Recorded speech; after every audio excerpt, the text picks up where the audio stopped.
Le harcèlement, ce n'est jamais, au grand jamais, l'affaire d'une seule personne. Non, c'est un drame qui se joue à plusieurs, qui est rendu possible par toute une structure sociale, par des silences et parfois par des soutiens.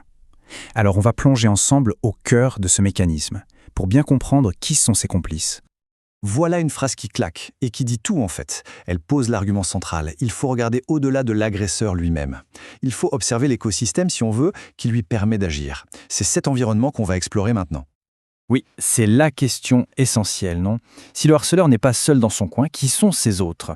Il est temps de mettre des noms sur ses rôles, de comprendre comment, que ce soit activement ou passivement, il laisse la violence s'installer et perdurer. Pour commencer, on va voir qu'il y a en gros deux grands visages de la complicité. Deux motivations qui n'ont a priori rien à voir, mais qui, au final, mènent exactement au même résultat. La violence qui continue encore et encore. Et voilà, on a cette distinction fondamentale. D'un côté, on a la peur de perdre son boulot, la peur de devenir la prochaine cible.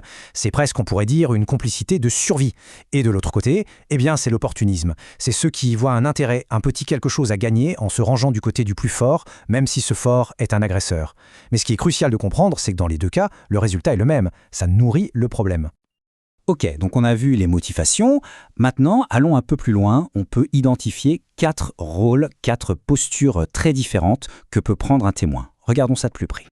Alors lui, c'est sans doute le rôle le plus répandu, le témoin passif. C'est simple, il voit, il sait, mais il ne fait rien. Et cette inaction, attention, c'est un message très fort. Ça envoie un signal au harceleur qui lui dit en gros « c'est bon, tu peux continuer ». Et pour la victime, ce silence, il est juste assourdissant. Et il faut bien comprendre que ce témoin passif, il vit un vrai conflit intérieur.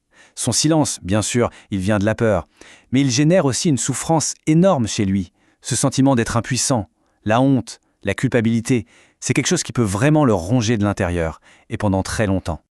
Alors, attention au piège ici. Actif, ça ne veut pas dire que c'est forcément bien. Un témoin actif, c'est juste quelqu'un qui sort de l'inaction, qui décide de faire quelque chose.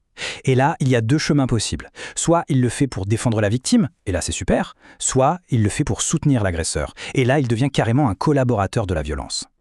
Là, on monte encore d'un cran. C'est une ligne rouge qui est franchie.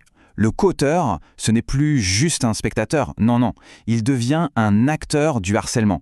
Ses gestes, ses mots, ses encouragements, tout ça participe directement à la situation. Il n'est plus en train de regarder, il est en train de faire. Et la chose est tellement grave que même la loi s'en mêle. Le code pénal est limpide là-dessus. Si on facilite un acte de harcèlement par une aide ou une assistance, on est complice. Ça veut dire que la responsabilité, elle n'est plus juste morale, elle devient carrément légale, pénale même. Ah, le témoin rigolard. Ce nom un peu familier cache une réalité terrible. Parce que oui, un rire, ça peut être une arme. Quand on rit à des blagues qui humilient quelqu'un, en fait, on donne une sorte de validation sociale à l'agresseur. On transforme une violence en spectacle et on banalise complètement la souffrance de la victime. Bon, le tableau qu'on vient de peindre est assez sombre, c'est vrai, mais, et c'est un grand mais, le silence, ce n'est pas une fatalité. Heureusement, il y a des solutions. Des initiatives citoyennes qui se montent justement pour offrir autre chose, pour casser ce cycle de la peur. Prenons l'exemple de l'asso SOS Corruption 13. C'est une incarnation parfaite de cette résistance. Leur méthode, c'est un vrai contre-pied à la culture du silence. Parce qu'ils ont compris une chose essentielle.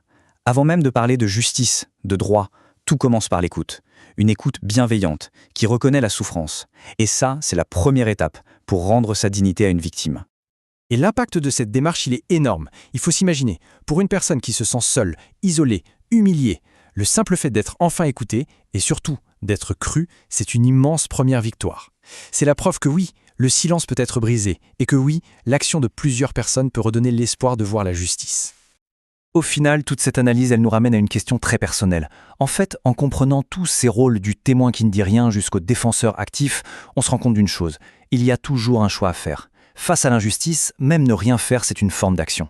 La question reste donc posée, pour tout le monde.